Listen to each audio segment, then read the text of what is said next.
तो सबसे पहले तो मनु एकेडमी के जितने व्यूवर्स हैं, आप सभी लोगों का बहुत बहुत स्वागत है। और जैसा कि आपका रिकमेंडेशन था और मेरा पर्सनल इंटरेस्ट भी था कि हम मिस्टर उमंग पाठक जी से बात करें, तो आज हमारे साथ वो कनेक्ट हो चुके हैं। तो सबसे पहले तो उमंग, आपको बहुत बहुत कॉन्ग्रेचुलेशन और स्वागत है मनु एकेडमी में। अरे thank you so much sir. पहले तो आपको ही मैं थैंक यू कहना चाहता हूँ कि आपने जो आरटीओ के लिए, जो स्टूडेंट्स के लिए मेहनत कर रहे हो, आप जो यूट्यूब पे वीडियोस बना रहे हो, जो पीडीएफ आप टेलीग्राम पे फॉरवर्ड कर रहे हो, वो एक रियली अप्रिशिएबल है। इसलिए बहुत बहुत थैंक यू आपको पहले। बहुत बहुत धन्यवाद, आप जैसे व्यूवर्स से ही अप्रिशिएशन मिलता है।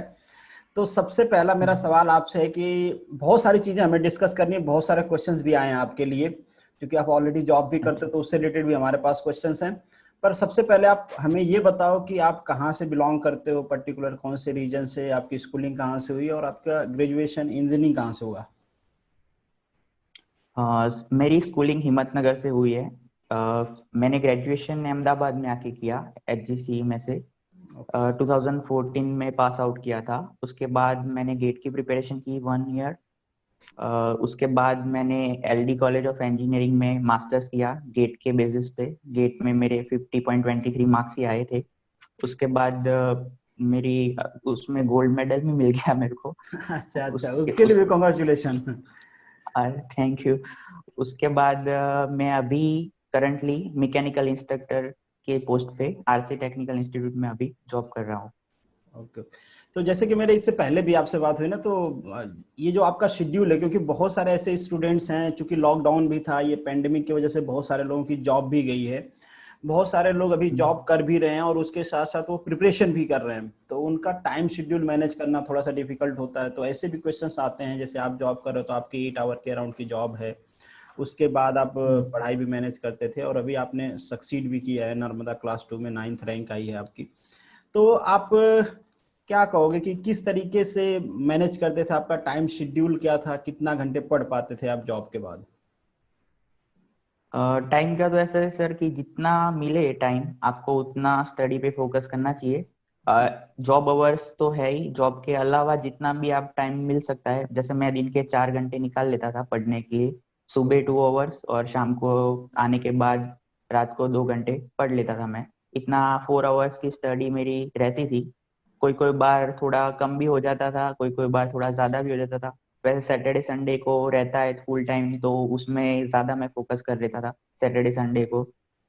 दूसरे सब डिस्ट्रैक्शंस को साइड में रख के पढ़ने पे ज्यादा फोकस करना चाहिए। तो उसी पे जितना हो सके उतना टाइम निकाल लेते थे। चलिए, दूसरा क्वेश्चन है आपसे, जैसे कि हमारा डिस्कशन हुआ तो आप मेडिकल भी दिया हुआ है आपने आरटीओ का, तो इसमें भी बहुत सारा हाँ। डाउट्स है और मैंने इससे रिलेटेड वीडियो भी बनाया था। बट आरटीओ जो क्लास 3 की वैकेंसी है, उसमें उन्होंने स्ट्रिक्टली कुछ मेंशन नहीं किया मेडिकल से रिलेटेड, क्लास 2 में मेंशन किया एडवर्टीजमेंट में। तो क्लास 3 और क्लास 2 दोनों का मेडिकल सेम होता है, कोई डिफरेंस होता है? आप कुछ बता पाओ मेडिकल के एक्चुअली बारे में मैं तो। हाँ, वैसे मैंने आरटीओ क्लास 2 की एग्जाम दिया था 2017 में, तो उसमें मेरा इंटरव्यू और मेडिकल सब हुआ था। हम्म। तो उसमें मेडिकल में स्पेसिफिक वो जीपीएससी में से आता है कि आपको इस डेट पे गांधीनगर सिविल हॉस्पिटल है वहां जाना होता है।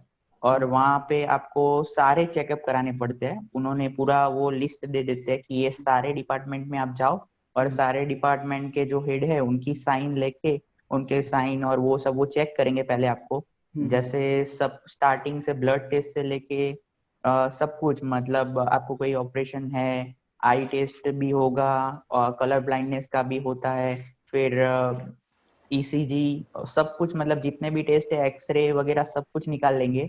और पूरा दिन लग जाता है। तो सुबह से लेके शाम तक आप वहीं पे घूमते रहोगे सिविल हॉस्पिटल में, इतने सारे टेस्ट होते हैं। और फाइनली आपको लास्ट में सारे रिपोर्ट्स अगर क्लियर हो, मतलब आपका जैसे किसी किसी के नंबर ज्यादा होते हैं, वैसे जो स्पेक्स होते हैं उसके नंबर अगर 6 से ज्यादा हो तो वो हाई, मतलब जो अहमदाबाद सिविल हॉस्पिटल है वहां पे रिकमेंड कर देंगे कि आपको अब वहां पे जाना होगा। अ, अच्छा। और वहां पे से वो उनको क्लियरेंस लेना पड़ता है। बट आपका अगर सब नॉर्मल है ना, तो उसी दिन खत्म हो जाएगा। और एंड में वो लोग आपकी हाइट, वेट, चेस्ट मेजर करेंगे। उसमें सब मिनिमम रिक्वायरमेंट्स है, उससे ज्यादा हुई आपकी तो कोई प्रॉब्लम नहीं आएगा। अगर कम हुई तो फिर आप मेडिकल में फेल होते हो। उसमें मेन तो जो चेस्ट का रहता है उसमें ऐसा होता है कि चेस्ट का 5 सेंटीमीटर एक्सपांड होना चाहिए, होना चाहिए, ये ऐसा होता कंपलसरी है। है? हाँ क्लास 2 के लिए कंपलसरी है। क्लास 3 के लिए इतना कंपलसरी नहीं है, क्योंकि क्लास 3 के लिए वो लोग 2-3 सेंटीमीटर जिसका एक्सपांड हुआ था उन लोगों को भी सिलेक्ट कर लिया था। अच्छा। पर क्लास 2 के लिए अगर आप वैसे ऐसे नॉर्मली मेजर करते हैं पहले, फिर वो बोलेंगे कि आप एक्सपांड करो, तो आप एक्सपांड करोगे तो 5 सेंटीमीटर मिनिमम आपका एक्सपांड होना चाहिए। अगर वो एक्सपांड नहीं हो रहा ना तो वो अंदर वो उसके फॉर्म में लिख लेते हैं, और उससे भी शायद आपको रिजेक्शन हो सकता है। ओके। एक क्वेश्चन मैं और यहाँ पे पूछना चाहूंगा, अगर मान लीजिए कोई स्टूडेंट है, उसको अभी लगता है कि वो ट्राई करना चाहे कि वो मेडिकली फिट है या नहीं है, तो जो टेस्ट आप बता रहे हो ये सारे टेस्ट वो खुद के पैसे देके या खुद पे करके करवा सकता है क्या, कि वो हाँ पर्सनली ये हाँ जान हाँ पाए कि वो फिट है या नहीं? करा सकता है ना? हाँ हाँ हाँ हाँ हाँ पूरे तरह से करा सकता है। पर अभी बेटर है, अभी ये पेंडेमिक चल रहा है तो बेटर है कि वो अभी ना कराए। हाँ वैसे मतलब वो इन जनरल। मेजरमेंट की टेप ले ले। मेन तो वही होगा कि आप अपनी हाइट मेजर कर लो, आपका वेट मेजर कर लो, और वो चेस्ट मेजर करते रहो। अगर आप स्मोकिंग कर रहे हो तो स्ट्रिक्टली वो बंद कर दो, क्योंकि अगर स्मोकिंग कर रहे हो तो आपके लंग्स वीक हो जाएंगे। वैसे ये कोरोना के लिए भी बैड है, और इसमें आरटीओ में भी सिलेक्ट नहीं होंगे। इससे अच्छा, अच्छा सब क्विट कर दो। एक क्वेश्चन और आया था मेरे पास कि टैटू को अलाउ करते हैं क्या? टैटू अगर हो आपके बॉडी पार्ट में, एक्सटर्नल हो, दिखता हो, तो मना करते हैं हाँ या हाँ हाँ हाँ हाँ हाँ हाँ टैटू को अलाउ कर लेते हैं। अलाउ मेरे कर? फ्रेंड को टैटू है, तो भी वो सिलेक्ट हुआ है आरटीओ क्लास 2 में। ओके। एक चीज और, कि जैसे उसमें कई सारी चीजें मेजर करते हैं, जैसे आईज आपकी बेंड तो नहीं है, जो पैर है, लेग से रिलेटेड कई सारी चीजें मेंशन किया आरटीओ क्लास 2 में, तो वो सारी चीजें वो चेक करते हैं वहां पे प्रॉपरली? हाँ हाँ हाँ पूरा पूरा मेजर करके सब कुछ आपको सब कुछ ओपन हो जाएगा वहां पे। और मेरी एक सबको ये सजेशन है कि जीन्स पहन के ना जाओ आप। अच्छा। अच्छा, क्योंकि कपड़ा, कपड़े निकालने सब पड़ते हैं? कुछ, हाँ कपड़े, हाँ सब कुछ चेक करेंगे, चेक करेंगे कि आपको कहीं पे ऑपरेशन है कि नहीं, सब कुछ। मतलब टोटली आप बोलते हैं ना कि नेगेट हो वो हो जाओगे? जाओगे उनके सामने, हाँ नेगेटिव उनके सामने। कोई नहीं, ये मेडिकल है, होना पड़ेगा। तो चलिए, अब आपके हाँ जो मेडिकल। क्लास 2 असिस्टेंट इंजीनियर है उसके इंटरव्यू पे मूव करते हैं। ये भी बहुत सारे लोगों का डाउट था कि जो इंटरव्यू होता है वहां पे कोई बैरियर होता है लैंग्वेज का, कि आपको इंग्लिश ही बोलना है? अगर कोई स्टूडेंट थोड़ा सा वीक फील करता है इंग्लिश में, तो क्या वो गुजराती का यूज कर सकता है? अगर कोई गुजराती भी नहीं बोल सकता तो क्या वो हिंदी का यूज कर सकता है? नहीं, इंटरव्यू में कोई लैंग्वेज का बैरियर नहीं है। आपको जो कंफर्टेबल हो वो लैंग्वेज आप सिलेक्ट कर सकते हो स्टार्टिंग से। वैसे जो जीपीएससी के चेयरमैन है दासा सर, उन्होंने वीडियो भी बनाया हुआ है इसके ऊपर, वो स्पीच दे रहे हैं, उसमें भी उन लोगों ने बोला है कि लैंग्वेज का ऐसा कुछ बैरियर रखते नहीं है। जो भी मतलब अगर आप स्टार्ट कर रहे हो वो पहले तो आपका ब्लाइंड इंटरव्यू जैसा होता है, क्योंकि आप वहाँ पे आपका आपका नाम नहीं बोल सकते हो। आपको एक कोड दिया जाएगा, वो कोड ही बोलना पड़ता है, क्योंकि अगर नाम बोल रहे हो तो आपकी कैटेगरी उनको पता चल जाएगी, तो हाँ, वो पार्शियलिटी होने के बायसनेस चांस। ना हो। हाँ। हाँ उसके इसलिए वो वहाँ पे नाम और वो सब अलाउ नहीं करते। तो आपको डायरेक्ट कोड बोलना है, फिर वो लोग बोले कि आप एजुकेशनल क्वालिफिकेशन बोलो, और उसके बाद आप अभी क्या कर रहे हो वो आप बोल दो। तो फिर आपको स्टार्टिंग ऐसे ही करना है कि माई कोड इज, जैसे मेरा AYC कोड था, तो मैंने वहां से स्टार्ट किया था। तो आप अगर वो बोल रहे हो तो पहले से ही आप गुजराती में कंफर्टेबल हो तो आप गुजराती में ही बोलो कि मेरा मतलब मारो कोड अच्छा। KYC चेन में અહીંયાથી, हाँ जैसे वैसे स्टार्ट करो। मैंने इंग्लिश में दिया था, मेरा पूरा इंटरव्यू स्टार्टिंग अगर मैंने इंग्लिश में किया है तो मेरा पूरा इंटरव्यू पूरा इंग्लिश में ही रहा था। तो अच्छा। फिर हाँ, तो फिर अगर वो लोग बीच में क्वेश्चंस, अगर आपने इंग्लिश में स्टार्ट किया है और वो लोग गुजराती में क्वेश्चंस पूछ रहे हैं, तो फिर आप गुजराती में कन्वर्ट कर दो पूरा इंटरव्यू। मतलब अगर जो वो लैंग्वेज बोल रहे हैं ना, वो लैंग्वेज में ही आप आंसर दो तो वो बेटर रहता है। अच्छा। नहीं, इसमें एक चीज और होता है, जैसे मान लीजिए गांधीनगर है, आईआईटी गांधीनगर है, एनआईटी सूरत है, तो इसमें बाहर के हम्म। फैकल्टीज भी होते हैं, तो क्या एक्सपर्ट में ऐसी फैकल्टी आते हैं, या फिर कोई चांस नहीं होता, बाहर के फैकल्टी नहीं होती, सारी फैकल्टी गुजराती अंडरस्टैंड कर लेंगे, ऐसा होता है? मोस्ट ऑफ जो फैकल्टीज होते हैं मेरे हिसाब से, जब गवर्नमेंट एम्प्लॉइज होते हैं जो क्लास 1 की पोजीशन पे होते हैं, जैसे एसोसिएट प्रोफेसर या प्रोफेसर हो गए, कुछ जो कॉलेज में पढ़ाते होते हैं वो, मेनली 4 से 5 लोग इंटरव्यू में होते हैं, उनमें से एक जो होता है वो जीपीएससी का मेंबर होता है। जैसे हमारे नर्मदा में एक ही पैनल थी 4 की, उनमें से एक जो मैडम थी वो जीपीएससी की मेंबर जो किकानी मैडम है वो थे, क्योंकि एक ही लेडीज है तो जीपीएससी के मेंबर वो थे उस वक्त। फिर एक ऑफिसर ऑन स्पेशल ड्यूटी होता है कि जो मतलब जो भी डिपार्टमेंट का इंटरव्यू हो रहा है उसके जो ऑफिसर होता है जो वो जो स्पेशल ड्यूटी पे उनको वहां पे एक एक वो रहते हैं। मतलब फिर आपका दो जो नर्मदा का होते हैं कोई ना रहा वो होगा वहां पे? टेक्निकल। हाँ, मेरे लिए मेरे वक्त नर्मदा का था। जैसे आरटीओ के इंटरव्यू में आरटीओ के ऑफिसर ऑन स्पेशल ड्यूटी भी थे वहां पे। अच्छा। तो जैसे जैसे जो जो डिपार्टमेंट आपका होगा उसमें वो रहते हैं। उसके बाद जो दूसरे जो होते हैं वो टेक्निकल सब्जेक्ट्स के एक्सपर्ट होते हैं। मेरे इंटरव्यू में जो लोग थे वो सब पीएचडी किया हुआ था उन लोगों ने ऑटोमोबाइल्स में। तो मेरे को जो उन लोगों ने क्वेश्चंस पूछे थे ना वो मतलब तो वैसे मैंने मास्टर्स कर लिया था और कंप्लीट हाँ, तो क्वेश्चन भी आपको तो रिसर्च लेवल सारा के। हाँ। हाँ, स्टार्टिंग्स में उन लोगों ने इजी क्वेश्चन से करते हैं, स्टार्टिंग टेक्निकल क्वेश्चन से करते हैं। हम्म। पर आगे जाते जाते तो उन लोगों को पता चल जाता है कि अब इसको मतलब ये सब तो क्वेश्चन आते होंगे तो चलो प्रैक्टिकल सिचुएशन में डाल देते हैं कहीं पे। तो ऐसे सिचुएशन वाले क्वेश्चन मेरे को पूछ लिए थे। जैसे हाइपोथेटिकल सिचुएशन दे देते हैं कि आप यहाँ पे होते हो तो आप क्या करोगे, वैसे क्वेश्चंस मेरे को बहुत पूछे गए थे। अच्छा, चलिए एक क्वेश्चन और यहाँ पे मैं पूछूंगा। आपने आरटीओ क्लास 2 का भी एग्जाम दिया, तो क्लास 2 का जो इंटरव्यू होता है, इससे पहले तो जैसे एक्ट एंड रूल आपके सिलेबस में नहीं था, अभी न्यूली ऐड किया है, तो हम्म। क्या वो रूल्स रेगुलेशन से रिलेटेड उस टाइम पे आपको क्वेश्चन पूछे गए थे इंटरव्यू में कुछ? नहीं, मेरे को एक्चुअली टेक्निकली पूरा इंटरव्यू होता है। मेरे आरटीओ में जो इंटरव्यू था वो भी पूरा टेक्निकल था। मतलब सारे टेक्निकल के क्वेश्चंस और टेक्निकल रिलेटेड क्वेश्चंस ही थे। और नर्मदा में भी सारे टेक्निकल क्वेश्चंस थे। हाँ, वो लोग थोड़ा ऐसा पूछते हैं कि आप न्यूज़पेपर पढ़ते हो, जीके में कैसा है, मतलब आप आपको पता है आज की हेडलाइंस क्या है, वैसे क्वेश्चंस भी पूछ लेते हैं। जैसे मेरे अच्छा। को पूछा था कि आपको पता है कि आपके एरिया में अभी क्या हो रहा है। जैसे मैं हिम्मतनगर से बिलोंग करता हूँ तो उस वक्त जो कुछ रेप का चल रहा था, जो एक छोटी लड़की का रेप हो गया था और उसका अच्छा। ही पहले चल रहा था। तो मेरे को उसके लिए पूछ लिया था। तो मैंने उन लोगों को बता दिया था कि मैंने हाँ ये मेरे को पता है। वैसे मैं न्यूज़पेपर और वो करंट अफेयर्स को फॉलो करता रहता हूँ तो वो आ गया था मेरे को।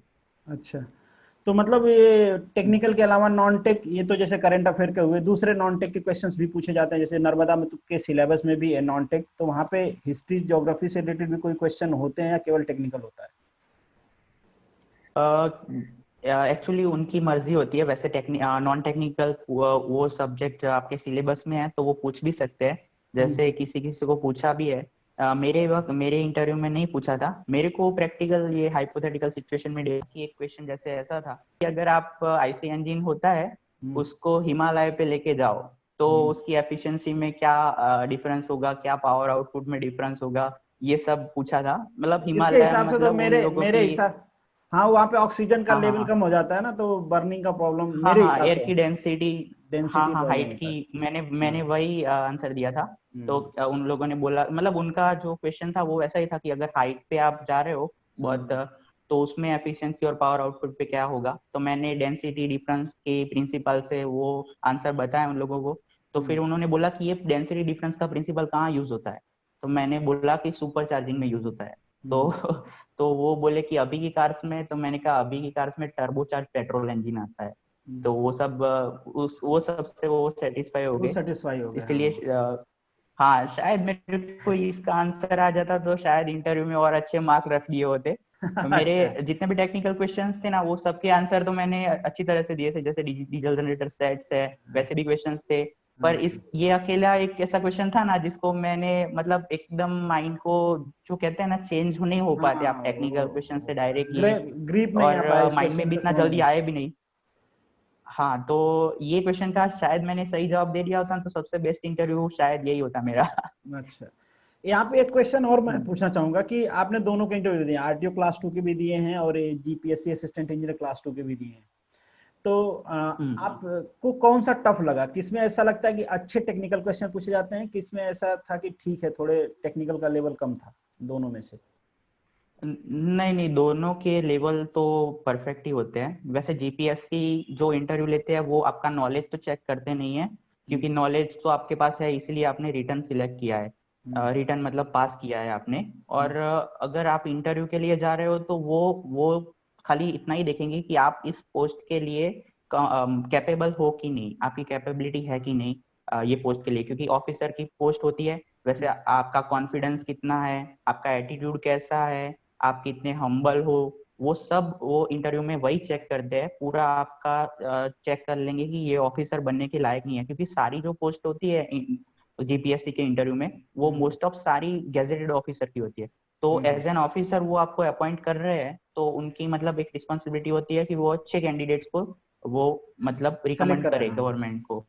हाँ, तो वो वही चेक करते हैं। भले आप क्या मतलब आपको 10 क्वेश्चन पूछे उसमें से 9 ना आए, बट आप जो 1 क्वेश्चन आंसर कर रहे हो उसमें आपका एटीट्यूड कैसा है और वो आप कैसे अप्रोच कर रहे हो वो क्वेश्चन को, वही वो लोग चेक करते हैं। और वो लोग उन लोगों को पता चल जाता है। जैसे मेरे दोनों इंटरव्यू में अच्छे मार्क्स रखे थे, वैसे आरटीओ में ज्यादा अच्छे थे मेरे मार्क्स, पर उसमें इंटरव्यू का वेटेज कम होता है। अच्छा। जितना, हाँ, 25 मार्क्स का इंटरव्यू रहता है उसमें, ओके। और 300 मार्क्स का जो होता है वो रिटर्न होता है। तो आरटीओ में इतना कुछ इंटरव्यू का इम्पोर्टेंस वो होता नहीं है। 25 में से सबके ऑलमोस्ट सेम, जैसे 10 10 11 जैसे मार्क्स रखते हैं, 10 11 12 इतने के आसपास ही सबके मार्क्स रखे होते हैं। मेरे एक्चुअली 17 मार्क्स रखे थे उसमें। अच्छा, तो तो काफी अच्छे मार्क्स वो थे। भी इंटरव्यू अच्छा रहा था। हाँ, उसमें पूरा सब ऑटोमोबाइल्स का मेरे को पूछ लिया था। वैसे आप गोल्ड मेडल बोल देते हो ना इंटरव्यू में, तो उनकी एक्सपेक्टेशन बहुत बढ़ बढ़ जाती है। जाती है, तो हाँ। वो और लोग, हाँ, वो पोस्ट बहुत ग्रेजुएट हो, गोल्ड मेडल बहुत हो, तो फिर हाँ, तो ऑटोमोबाइल के रिलेटेड बहुत क्वेश्चंस पूछते हैं मेरे को, सारा मतलब प्रैक्टिकल जो बुक में आप नहीं वो ढूंढ पाओगे। क्योंकि मेरे को आरटीओ में तो ऐसे क्वेश्चंस थे कि एन कैप पता है आपको? तो मैंने कहा हाँ, ग्लोबल एन कैप जो रेटिंग्स देती है, कार को सेफ्टी रेटिंग्स देती है वो। हाँ, तो क्या उसका फुल फॉर्म बोलो, फिर क्या क्रैश टेस्ट में क्या होता है, ऐसा सब। तो जो न्यू कार असेसमेंट प्रोग्राम है जो ग्लोबल एन कैप, वैसे क्वेश्चंस थे। फिर बोलते हैं कि जो माइलेज और एवरेज जो वो सर्टिफाई करते हैं उसका कौन सा बोर्ड है, तो वो ARAI बोर्ड है, वो सर्टिफाइड करता है कि आपकी कार की ये माइलेज है और वो सब। और वैसे सब क्वेश्चंस बहुत होते हैं जो मतलब आपको बुक में नहीं मिलेंगे। वैसे मेरे को ऐसे भी क्वेश्चंस पूछे थे ना कि ये बस है जो आप जब डीजल इंजन होती है ना वो, तो मैंने कहा हाँ, डीजल इंजन होती है बस में तो सारी में। तो क्या अभी सीएनजी बस चल रही है, तो डीजल तो सीएनजी डीजल में तो लगता नहीं है, तो सीएनजी कैसे हुआ, वैसे क्वेश्चंस थे। फिर जो सीएनजी का क्वेश्चंस था ना, वैसे कि कार में आगे से क्यों सीएनजी फिल करते हैं जब टैंक तो पीछे होता है, तो क्या वही नहीं दे देना चाहिए पॉइंट, ऐसा भी क्वेश्चंस पूछा था। तो वैसे सब प्रैक्टिकल ये सब, क्वेश्चंस हाँ, बहुत इन थे। जनरल आपके और उन लॉजिक पे डिपेंड करता है कि आपने अगर उसको थॉरोली पढ़ा है तो आप कुछ ना कुछ लॉजिक तो वहां पे दोगे ही। हाँ, और वही उसके आपको आंसर्स इंटरनेट पे भी नहीं मिलेंगे, कोई बुक में भी नहीं मिलते। वैसे मैं और सीएनजी आपको खाली कन्वर्जन पे मतलब, वीडियो बनाया हुआ है, ये सीएनजी डीजल इंजन को क्यों अच्छा कन्वर्ट नहीं करते, पेट्रोल इंजन को ही क्यों करते हैं, ये सारी चीजें मैंने हाँ बनाया हुआ हाँ है एक वीडियो। दूसरा क्वेश्चन, जो आरटीओ हाँ में करो ये officer on hmm, special duty, तो वो आरटीओ हम्म, डिपार्टमेंट से होगा, तो हाँ, उसको आरटीओ डेफिनेटली आरटीओ डिपार्टमेंट। के रूल्स रेगुलेशंस के सारी चीजें पता होंगी, तो उससे रिलेटेड आपसे कोई हाँ क्वेश्चन नहीं हाँ, पूछा गया था? नहीं, मेरे को नहीं पूछा गया था, पर मेरे जो फ्रेंड्स थे उन लोगों का भी इंटरव्यू था, तो उन लोगों को उसमें से पूछा गया था। जैसे एक्सीडेंट हो जाए तो आप मतलब कहाँ पे कांटेक्ट कर सकते हो, आरटीओ की ड्यूटीज क्या होती है, अगर कहीं पे व्हीकल का क्या कहते हैं एक्सीडेंट हो जाता है, तो आरटीओ इंस्पेक्टर की क्या ड्यूटी होती है, और पुलिस इंस्पेक्टर से कैसे सेपरेट होती है, वैसे सब क्वेश्चंस भी पूछे जाते हैं। पूछे जाते हैं, और मतलब। बेटर है कि आप अगर कुछ भी पोस्ट पे क्या कहते वहां पे इंटरव्यू दे रहे हो, जैसे आरटीओ का इंटरव्यू दे, तो क्या कोई मतलब किसी को कंसल्ट करो जो ऑलरेडी आरटीओ इंस्पेक्टर हो। जैसे मेरे फ्रेंड्स है बहुत सारे, मतलब उनको मैंने बहुत पूछा है, वो सब बहुत हेल्पफुल रहते हैं मेरे को। तो उन लोगों ने मेरे को सारा बताया था कि ऐसे सब हमारी ऐसी ड्यूटीज होती है, हमको इस सिचुएशन में ऐसे हैंडल करना चाहिए। वो ऐसे भी बोलते हैं कि इससे ये क्वेश्चन ऐसे पूछे जा सकते हैं। तो बेटर है कि आप उनको कंसल्ट कर लो, तो वो आपको नहीं, सही मतलब एक गाइडेंस एक भी देंगे। एक और एक बात ये भी है ना कि सभी के हाँ फ्रेंड तो होंगे नहीं, तो अब जिनके फ्रेंड नहीं है उनको तो हाँ आप हाँ जैसे हाँ लोगों हाँ, से ही सभी जानना के पड़ेगा। फ्रेंड। हाँ। कि जो लोग हाँ हाँ, ऑलरेडी वैसे गए मेरे हैं? को भी पूछेंगे तो मैंने भी अभी जितने हाँ, मैंने जितने मतलब इंटरव्यू दिए मेरे एक्सपीरियंस से, मैं सबको गाइडेंस, मेरे को जो जो भी उन लोगों को जो भी पूछना हो वो सबके मैं आंसर हाँ, वो देता ही कमेंट हूँ। कमेंट अभी बॉक्स में मेरे को आएगा बहुत जब सारे आपकी के इंटर आपकी आपकी वीडियो जब अपलोड हो जाएगी ना, तो कमेंट बॉक्स में आएगा, और उम्मीद हाँ करेंगे कि आप वहां हाँ पे रिप्लाई करेंगे। चलिए अब हाँ नेक्स्ट हाँ, क्वेश्चन पक्का पे पक्का, मैं नेक्स्ट टेलीग्राम पे भी सबको रिप्लाई करता हूँ। हाँ, हाँ नेक्स्ट हाँ। क्वेश्चन पे मूव करते हैं। बहुत सारे लोगों का ये क्वेश्चन है, डाउट भी रहता है अक्सर। स्टूडेंट्स क्या होते हैं, इंजीनियरिंग वाले ना, थोड़े से स्टार्टिंग में हेजिटेट करते हैं टेक्निकल से नॉन टेक में स्विच करने के लिए।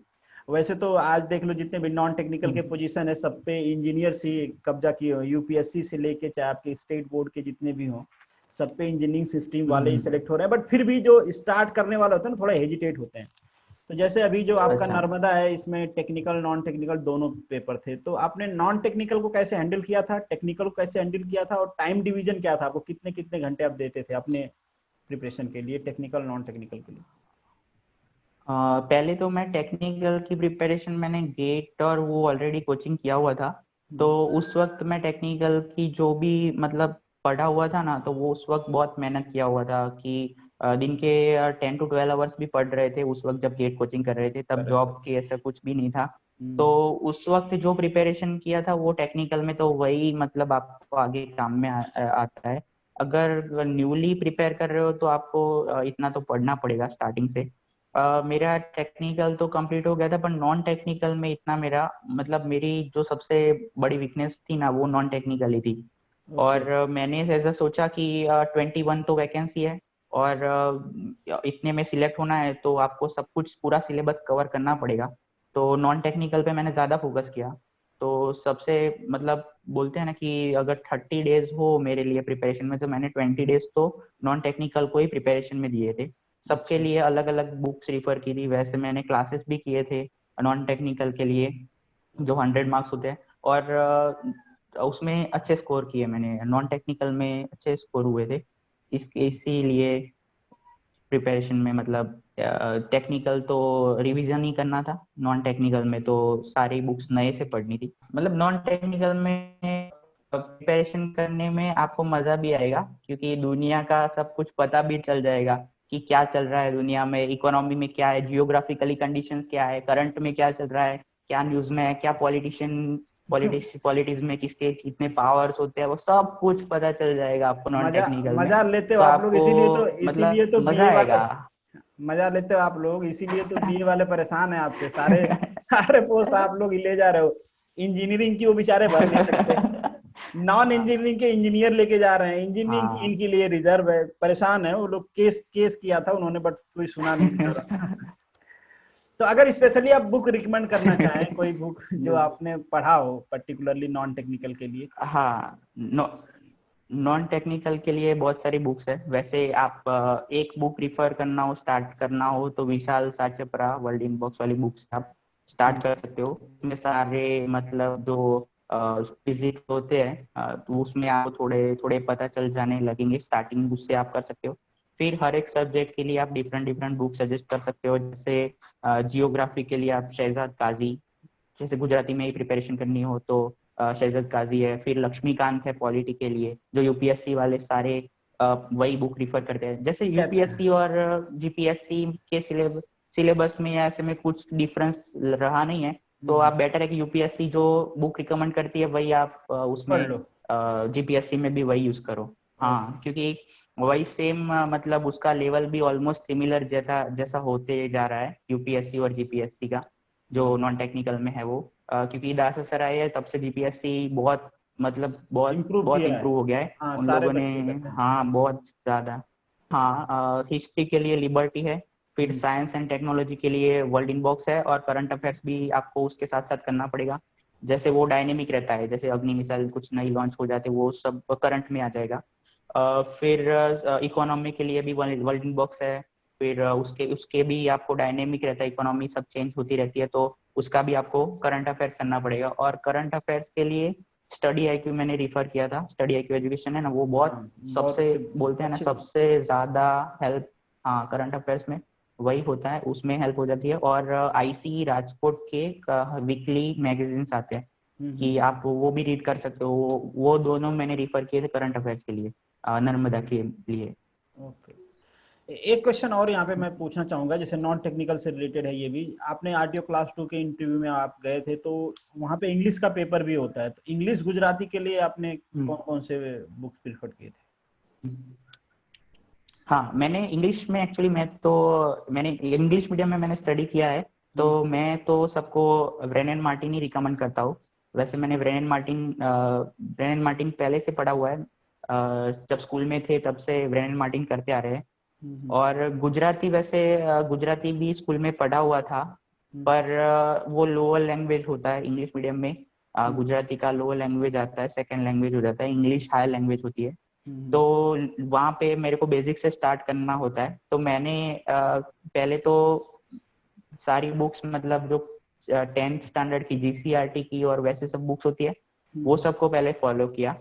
उसके बाद वो पटेल एंड पटेल की भी छोटी एक बुक आती है, तो वहां से वो सब प्रिपेयर होके फिर अक्षर पब्लिकेशन की वो रिफर की थी। तो गुजराती में मेरे को थोड़ी डिफिकल्टीज होती है, क्योंकि मैंने वो छंद आते हैं, अलंकार आते हैं, वो सब किए नहीं होते हैं गुजराती में। तो उसके लिए मेरे को मेरी मम्मी ने बहुत हेल्प किया। वो मेरी मम्मी टीचर है, एक्चुअली इंग्लिश टीचर है, और गुजराती मीडियम में मेरी मम्मी ने स्टडी किया हुआ है, तो मेरे को पूरा ट्रांसलेट करके देती थी। जैसे अलंकार है, उसको फिगर्स ऑफ स्पीच बोलते हैं इंग्लिश में, तो हमने वो इंग्लिश में तो पढ़ा हुआ होता है फिगर्स ऑफ स्पीच। जैसे रूपक अलंकार है, उसको फिगर्स ऑफ स्पीच में कन्वर्ट करे तो मेटाफोर होता है वो इंग्लिश मीडियम में। तो उस हिसाब से मेरे को सारे मतलब कन्वर्ट करके मेरी मम्मी ने सब लिख के दिया था। तो वैसे मैंने प्रिपरेशन उसकी की थी सब, मतलब इंग्लिश में उसको, इंग्लिश में तो पता ही होता है कि ये इसको ये फिगर्स ऑफ स्पीच बोलते हैं, तो गुजराती में खाली उसके नाम ही याद रखने होते हैं, फिर वो उसके हिसाब से आप टिक मार्क कर सकते हो। हाँ, तो और इंग्लिश के लिए कोई वैसे गुजराती प्रिपरेशन। इंग्लिश के लिए कोई हाँ, इंग्लिश पर्टिकुलर के बुक? लिए, इंग्लिश के लिए आप अगर गुजराती मीडियम से हो तो आप स्टार्टिंग रेडी रेकनर होती है ना, उससे कर सकते हो। रेडी रेकनर बुक बहुत लोगों को कंफर्टेबल रहती है, वो अच्छी बुक है इंग्लिश ग्रामर के लिए। उसके बाद आप ब्रेनन मार्टिन करो, वो ब्रेनन मार्टिन में से कोई कोई बार डायरेक्ट क्वेश्चन उसमें से पूछ लेते हैं। ब्रेनन मार्टिन की जो उसकी एक्सरसाइज होती है, उसमें से डायरेक्ट क्वेश्चन, उसके आंसर नहीं होते ब्रेनन मार्टिन की, फिर आपको अलग से की परचेज करनी होती है। दो ब्रेनन मार्टिन की जो होती है ना, उसकी एक्सरसाइज जो देते हैं, उसकी की अलग बुक होती है, तो वो परचेस कर लो तो आपको आंसर्स उसमें आप वेरीफाई कर सकते हो। तो वो दोनों बुक इंग्लिश के लिए सबसे बेस्ट है मेरे हिसाब से। ओके। नेक्स्ट क्वेश्चन है आपका, टेक्निकल बुक से रिलेटेड हमने तो वैसे डिस्कशन बहुत बार किया है, बट स्टिल गुजरात का जो ट्रेंड है कि आपको आरके जैन और खुरमी पढ़ना है, सारा सिलेक्शन हो जाएगा, और इस बार का तो कुछ कह नहीं सकते, इस बार का तो सिलेबस पूरा आरटीओ का चेंज है। बट नर्मदा का सिलेबस अभी पहले जैसे ये चेंज नहीं हुआ होगा, अभी चेंज नहीं था, अभी आने वाले टाइम में कह भी नहीं सकते चेंज होगा नहीं। अगर सेम सिलेबस रहता है, नर्मदा का कोई बच्चा अगर प्रिपरेशन करना चाहता है, तो कौन सी बुक प्रीफर करनी चाहिए? खुरमी और जैन सफिशिएंट है या उसको कुछ और करना पड़ेगा नर्मदा के लिए पर्टिकुलरली? और फिर इसके बाद आरटीओ पे भी हम डिस्कस करेंगे नर्मदा के बाद। वैसे सारी बुक्स तो बहुत सारी है, आपको जो अच्छी लगे, वैसे आपको जो कंफर्टेबल लगे वही पढ़ना चाहिए। जैसे बुक्स तो आर.एस. खुरमी, आर.के. जैन, डी.एस. कुमार है, फिर आईएएस के पेपर सॉल्यूशंस है, गेट के पेपर सॉल्यूशंस है, और प्रीवियस ईयर जीपीएससी के पेपर सॉल्यूशन है। इतने टेक्निकल में आपको करने पड़ते हैं। पर नहीं, नर्मदा के लिए स्पेसिफिक मैं आपने कौन कौन बोलूँ से तो किया था? मैंने, हाँ मैंने आर.के. जैन किया था। आर.एस. खुरमी तो बहुत बार पढ़ा हुआ है, तो वो नहीं किया था। आर.के. जैन किया था। फिर आईईएस के सॉल्यूशंस किए थे, पूरा नहीं कर पाए थे पर किए थे। और गेट के सॉल्यूशंस, गेट में जो 1-1 मार्क्स के होते हैं ना, वो किए थे, क्योंकि 2-2 मार्क्स के होते हैं, वो सॉल्व करने में ज्यादा बड़ा भी हो जाता है और टाइम भी बहुत चला जाता है। और 300 क्वेश्चंस होते हैं आपके पास, और 180 मिनट्स ही होती है। तो बेटर है कि आप पहले जो भी छोटे जो क्वेश्चंस है। जैसे मैं जो हाँ, जो पहले वो सम्स वाले क्वेश्चंस होते हैं, वो पहले तो आपको पेपर में राउंड कर लो या स्टार कर लो, वो पहले तो आप छोड़ ही दो। भले आपको पूरा मतलब आता कॉन्फिडेंस हो हो कि ये मतलब ये कर लो। फॉर्मूला है, हाँ, तो पहले तो आप वो मतलब छोड़ ही दो स्टार्टिंग में। वो उसमें ई भी टिक ना करो, कुछ भी ना करो, उसको पेपर में ही राउंड करके वो छोड़ देता था मैं। तो उसके बाद मैंने सारे मतलब लास्ट में हाफ एन आवर जैसा रह जाता है, तो उसमें मैंने वो सब जो सम्स वाले क्वेश्चन है ना, वो सब उसी में करने के स्टार्ट करते हैं। तो एक क्या कहते, माइंड का प्रेशर भी कम हो जाता है कि हाँ अब इतने क्वेश्चंस बाकी है करने के, कि 20-30 क्वेश्चंस ही बाकी रहे, और ये सारे सम्स वाले तो इसमें से जो भी जो इजीली कैलकुलेट हो जाए, जो वो ऐसे फटाफट कर देने की, और बाकी जो रहे उनको ई कर देने का, कि जैसे पॉइंट में आंसर आते हो किसी किसी के, हमारे कैलसी तो अलाउड है नहीं, तो वैसे क्वेश्चंस अगर इजीली सॉल्व हो जाते हो, इजीली कैलकुलेट हो जाते हो, तो वैसे क्वेश्चन सॉल्व कर देने के, बाकी ई टिक कर देते थे। ओके। अब हाँ। नेक्स्ट क्वेश्चन है आपसे, ये आपका पर्सनल क्वेश्चन है कि आप अभी जैसे क्लास 2 में हो गए, आपने ऑलरेडी एक गवर्नमेंट जॉब ले रखी है, क्लास 2 में भी आप सेलेक्ट हो गए, तो अभी क्या आरटीओ का प्रिपरेशन आप कर रहे हो या फिर आप आज के बाद क्लोज है? नहीं, आरटीओ का मैं प्रिपरेशन तो कर रहा था, पर अभी मैं देने नहीं वाला अच्छा। आरटीओ की एग्जाम। ऑलमोस्ट ये कोरोना स्टार्ट हो गया इसलिए एग्जाम पोस्टपोन हो गई थी। उसके पहले तक तो मैंने आपके सारे वीडियोस और वो सब भी देख लिए थे, नोट्स भी सब कंप्लीट हो गई थी बनानी, जो भी बनानी थी वो सब बना दी थी। तो प्रिपरेशन थोड़ी तो हो ही गई थी, पर अभी बेटर है कि दूसरे लोगों को चांस मिले। मेरे को बहुत सारे का मैसेज आता है कि आप आरटीओ की प्रिपरेशन छोड़ दो, हमको अब चांस देना है, ऐसे 2-3 का ऐसे 2-3 का मैसेज आया। पर मैंने उन लोगों को ये बोलना चाहता हूँ कि आप ये मत सोचो कि मैं अगर आप अपने एग्जाम पढ़ाई दूंगा पे तो फोकस आप करना है। सिलेक्ट नहीं होगे। हाँ, कि आप एक ही सीट है ऐसी मान के चलो, और वो सीट मेरी है, बस हम्म। इतना ही मान के चलो, तब आप टॉप 56 में या 57 जो भी सीट्स है आरटीओ की, उसमें सिलेक्ट हो जाओगे। यहाँ पे आपसे एक क्वेश्चन था, बहुत सारे बच्चे पूछते हैं स्पेशली जो नए वाले हैं कि हाँ रिवीजन के लिए नोट्स कैसे बनाते हाँ। हो आप? रिवीजन के लिए आपने कोई प्रॉपर स्ट्रेटजी फॉलो किया था? नोट्स बनाना पर्टिकुलर किस टाइप से बनाना, पूरी चीजें लिखते हो या आप कोई शॉर्ट में फॉर्मूले केवल लिखते हैं? हाँ हाँ हाँ, मैंने नॉन टेक्निकल के लिए सारी की नोट्स बनाई थी। सारे सब्जेक्ट्स जो थे, उन सारे सब्जेक्ट्स की मैंने एक एक फुल स्टेप उसमें लिख दिया था। तो मैं फिर वही पढ़ता रहता था। और करंट अफेयर्स के लिए तो आप मैगजीन ही फॉलो करते हो, पर जो स्टैटिक पोर्शन होता है, जैसे जियोग्राफी का स्टैटिक पोर्शन है, हिस्ट्री का है, वो सब के लिए मैंने अलग अलग से नोट्स बनाई थी। मेरे को जो क्लासेस में उन लोगों ने सिखाया था उसके अंदर से, और जो मेरे को अच्छा लगा वो बुक में से मैंने सारे की नोट्स प्रिपेयर किए थे।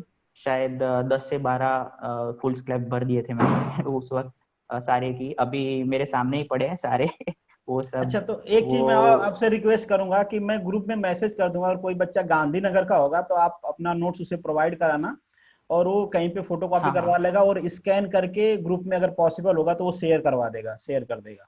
हाँ कोई हाँ, अगर पक्का प्रिपरेशन करने पक्का वाला होगा तो मैं। मैं ग्रुप में मैसेज कर दूंगा, वो आपसे कांटेक्ट कर लेगा।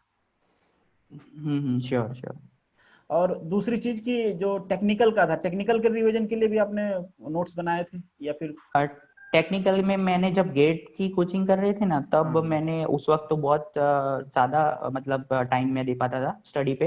तो हम्म। उस वक्त स्टडी के साथ साथ मैंने एक फुल स्केप मतलब एक बनाया था, जिसमें सारे फॉर्मूलाज ही थे, कि जब भी मेरे को कुछ भी फॉर्मूला की जरूरत पड़े तो मैं उसी में से डायरेक्टली देख सकता हूँ। तो मैं उसको ब्रह्मास्त्र बोलता हूँ। मेरे को कुछ भी टेक्निकल का कुछ भी उसको चाहिए ना, मेरे को उसका सॉल्यूशन, तो मेरे को वो बुक में से मिल जाता है। वैसे मैंने एक फॉर्मूला की बुक बनाई थी कि अच्छा। अगर कुछ भी डिफिकल्टी हो, कोई भी सम वाला आ जाए क्वेश्चंस, तो आपको अगर फॉर्मूला याद ना आ रहा हो तो उसमें से आप डायरेक्ट मिल जाए, वैसे एक फॉर्मूला की बुक बनाई थी। वैसे टेक्निकल में तो मोस्ट ऑफ थियोरिटिकल पोर्शन ये आर एस कुर्मी और आर के जैन में से पहले आप कर लो, उसके बाद एमसीक्यू कर लो। तो ऐसे कोई नोट्स बनाने की जरूरत नहीं है। नोट्स बनाओ तो बेस्ट है। मैं नोट्स बनाता ही था सब में।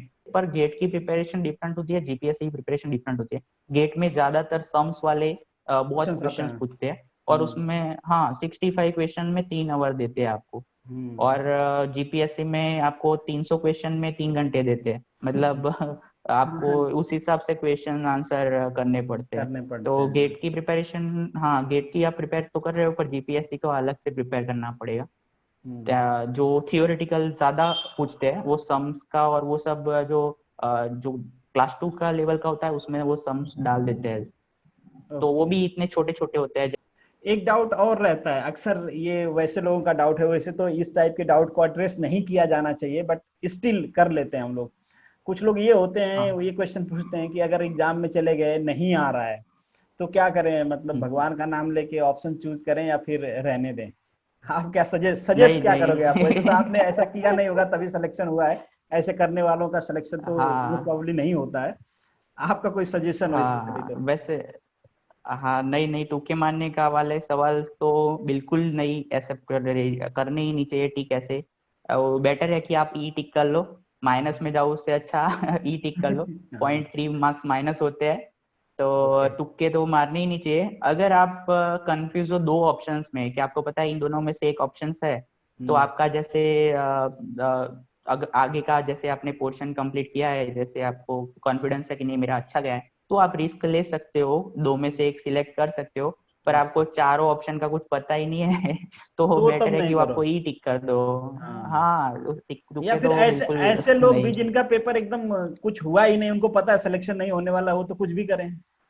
वो तो पूरा हाँ पेपर अटेम्प्ट तो कर देंगे। सिलेक्शन तो होने ही नहीं वाला, पर उनका फिर तुक्के मारेंगे उनका तो नहीं होगा नहीं, जिनका पहले से नहीं हो रहा, पेपर देख लिया उन्होंने, अरे यार ये तो कुछ भी नहीं आ रहा, तो फिर क्या करेंगे? फिर तो एक ही ऑप्शन है, बैठे बैठे कुछ तो करो, गोला हाँ ही करो। खाली खाली जो एग्जाम देने जाते हैं वो सब का तो बहुत मुश्किल है। अभी कंपटीशन आप देखो, 50,000 लोग एग्जाम देते हैं, उसमें से आपको 56 या 57 आरटीओ की जो अभी वैकेंसी है उसमें आना है। तो हम्म, आपको तुक्के मारने से तो कोई आएगा नहीं, इतना भी किसी का जोरदार नसीब नहीं होता कि वो तुक्के मारने से सिलेक्ट हो जाएगा। हाँ, बहुत मतलब आपको अगर आ ही नहीं रहा तो आप वो भी सोच लो कि किसी को नहीं आएगा, मैंने इतना सारा तो पढ़ा हुआ है। तो हम्म, ये मतलब मेरे को भी, मैंने इतना पढ़ा है उसमें से मेरे को ये पढ़ने में आया नहीं है, हम्म, तो दूसरे लोगों को भी वही प्रॉब्लम होता है। तो आप बेटर है कि वो सब वो तुक्के मारे, उससे छोड़ दो। अच्छा आप ही कर दो। मैंने, हम्म, हाँ मैंने बहुत सारे ई किए थे वैसे नर्मदा में, क्वेश्चंस जो उसका जो क्वेश्चन पेपर था उसमें बहुत सारे थे, तो मेरे को ऐसा लगा था कि मैं अगर 50 जैसे ई कर देता हूँ तो मेरे को तो 250 में से मार्क्स मिलेंगे ना। पर मिलेंगे। आप मेरिट देखो तो 160 के आसपास ही मेरिट गया है। तो आप हाँ, ये मत सोचो कि 50 में 100 ई टिक कर रहा हूँ, या आप कर सकते हो ई जितना, मतलब आप 50 60 क्वेश्चन तो आप आराम से स्किप कर सकते हो। फिर डिपेंड ऑन द वो जो हार्ड पेपर होता है हार्डनेस है, हाँ, उसमें आप पेपर उतने कर कैसा सकते पेपर हो। आया है। हाँ बाकी आप ऐसा फिर इजी पेपर हो और उसमें भी आपको ना आए तो फिर तो चांसेस मुश्किल है मुश्किल सबको। है। अच्छा, यहाँ पे एक चीज और पूछ हाँ रहे थे, आपके मार्क्स कितने आए थे प्रीलिम में? प्रीलिम में नर्मदा में मेरे 166.5 थे। अच्छा, चलिए। हम्म और और एक आप, हाँ, उस इंटरव्यू और दोनों का वेटेज मिला के सिलेक्शन होता है, तो हाँ, उस हिसाब से दोनों का प्लस होता है। जैसे ओके, आरटीओ में 50-50% नहीं है, जैसे नर्मदा में 50% रिटर्न का था और 50% इंटरव्यू के मार्क्स थे। नर्मदा में, अरे आरटीओ में ऐसा है कि 300 मार्क्स का रिटर्न रहता है और 25 मार्क्स का इंटरव्यू। तो आपका 325 में से मेरिट बनेगा। जैसे मेरा वेटिंग में है आरटीओ में, तो मेरा 6 नंबर है और 4 तक का तो वेटिंग भी ऑपरेट हो गया है। तो ओके। 4th नंबर और मेरे का डिफरेंस आप अगर वो 102 वाली वैकेंसी है उसका आप डिफरेंस देखोगे, हम्म, तो 1 मार्क का भी डिफरेंस नहीं है, कुछ 0.7 0.8 ओके, मार्क्स का ही डिफरेंस है। बस तो ये एकदम हाँ तो क्रॉस आप बॉर्डर पे थे आप। हाँ 325 में से अगर आप 0.6 0.7 मार्क्स के लिए रह जाते हो, तो आप सोच लो कि इतनी कंपटीशन है। हम्म, चलिए नेक्स्ट क्वेश्चन पे मूव करते हैं। अब ये थोड़ी जनरल क्वेश्चन है कि जैसे तैयारी करते हैं एस्पिरेंट्स, तो कई बार प्रेशर भी आता है, जैसे किसी एग्जाम में पर्टिकुलर सेलेक्ट नहीं हुए, फिर सेलेक्ट नहीं हुए, तो फैमिली प्रेशर भी, खुद का मेंटल प्रेशर भी, साथ वाले कहीं जॉब हम्म। कर रहे हैं, कोई कुछ कर रहा है, तो मोटिवेशन के लिए अगर कुछ करते थे आप, या फिर किस तरीके से खुद को अपडेट रखते थे कि नहीं हमें तो पढ़ना है? हाँ बिल्कुल, सब सब जितने मेरे फ्रेंड्स हैं, जितनी मतलब जितने भी अच्छी जगह पे पोस्ट पे लग गए हैं, तो वो सब मेरे को बहुत मोटिवेट करते थे। और मेरा एक बेस्ट फ्रेंड है, वो आरटीओ क्लास 2 में है, वो मेरे को बहुत हेल्प करता है सारे में प्रिपरेशन करने में। उसके मटेरियल या कुछ भी चाहिए तो मैं उसको ही कांटेक्ट करता था। फिर मेरे फैमिली बहुत सपोर्टिव है, वो लोग ऐसा नहीं बोलते कि प्रिपरेशन हो रही है कि नहीं हो रही है, ऐसा कुछ पूछते नहीं है। वो कहते हैं कि आप जो भी कर रहे हो हमको पता है कि हो जाएगा, तू टेंशन मत ले, पेशेंस रखो, ऐसा सभी। मतलब फैमिली का भी बहुत सपोर्ट है मेरे को। फिर मेरे जो अभी मैं जहाँ जॉब कर रहा हूँ वहाँ पे जो भी कलीग्स हैं मेरे, वो सब भी बहुत हेल्पफुल है। मेरे इंस्टीट्यूट का सपोर्ट सबसे ज़्यादा मिला है मेरे को ये प्रिपरेशन में। जो मेरे एचओडी है, प्रिंसिपल सर है, वो सब ने बहुत सपोर्ट किया है कि चलो आप प्रिपरेशन कर रहे हो तो आपको छुट्टी चाहिए तो वो कुछ ऐसा पूछेंगे नहीं कि नहीं आप छुट्टी मत लो। वो लोग ऐसा बोल देते हैं कि हाँ प्रिपेयर करो, हमको पता है कि आप कैपेबल हो, आप हो जाओगे। तो वैसे कोई भी प्रॉब्लम इश्यू नहीं हो रहा था। तो ये सब मिला के, कुल मिला के सबका मोटिवेशन मिला, सबका गाइडेंस मिला, तो उसी लिए ये सब कर पाए अभी। ओके ओके, तो उमंग ये क्वेश्चन थोड़ा पर्सनल है आपसे कि अभी आप मैरिड हो या अनमैरिड हो? नहीं नहीं, मैरिज तो अभी हुआ नहीं है। होपफुली आगे हो जाए। पर वही प्रिपरेशन कर रहे थे, इसलिए कभी वैसा हुआ नहीं कि नहीं मैरिज कर लेते हैं। मैरिज के साथ प्रिपरेशन करना बहुत मुश्किल हो जाता है। जैसे कोई मतलब रिस्पॉन्सिबिलिटी हो जाती है, फैमिली रिस्पॉन्सिबिलिटी मिल हो जाती है, तब आपको कहीं पे सब उनके फैमिली मेंबर्स को भी संभालना पड़ता है, खुद के फैमिली मेंबर्स की सारे फंक्शंस अटेंड करो, ये सब नहीं करना था, इसलिए मैरिज का अभी कुछ हुआ अच्छा, नहीं है। तो क्या हाँ, करोगे आप? लव मैरिज करोगे, अरेंज मैरिज करोगे? नहीं नहीं, अभी कोई गर्लफ्रेंड तो है नहीं। तो लव मैरिज, यार, लव मैरिज का तो आप स्मार्ट हो, सिंगल हो, ये बताता है कि आप मैकेनिकल इंजीनियर हो।